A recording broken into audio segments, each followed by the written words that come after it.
if you're the average person watching this and you're the average American wanting to know, how does this affect the president? How do these crimes affect what the president is doing, and was he involved?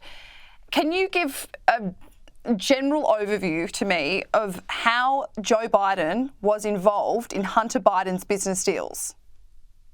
It's a very good question, and I think the most important question. Number one, we have correspondence from Hunter with his other business partners, i.e. Tony Bobulinski, James Gilliar, Rob Walker, telling them directly that Joe is, quote, his chairman, and Hunter will not go forward with certain business deals unless he gets sign-off from his chairman.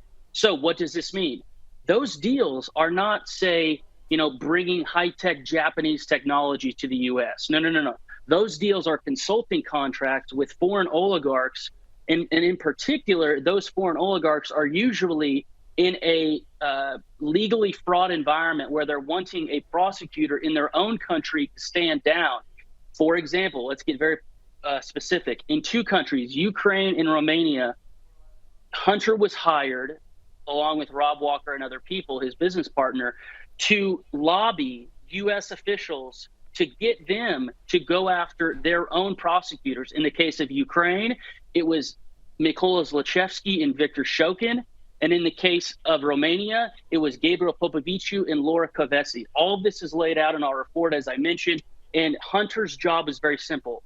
He was to take that foreign oligarch's interest and position, tell U.S. government officials that position, i.e. Joe and other ambassadors like Hans Klim and Jeffrey Pyatt and other people, what those oligarchs wanted from them. And then they were to then go to the foreign government and try to strong arm them. So it's basically Hunter was an unregistered international lobbyist who used his father's position in the U.S. government to then tell the oligarchs, hey, I can get your case in front of high-level Americans.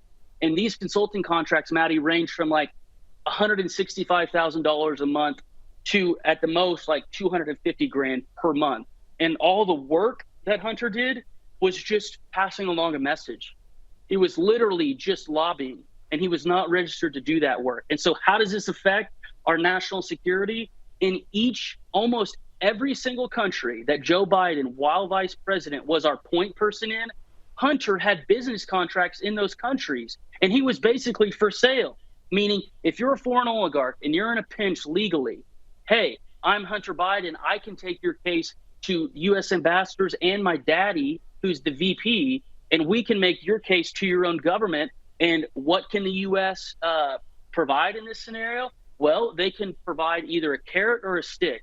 If you don't do what we want you to do, foreign aid is revoked. If there were legitimate links between Donald Trump's campaign and the Russians, I would investigate them until my heart's content. There just wasn't anything there. And guess what?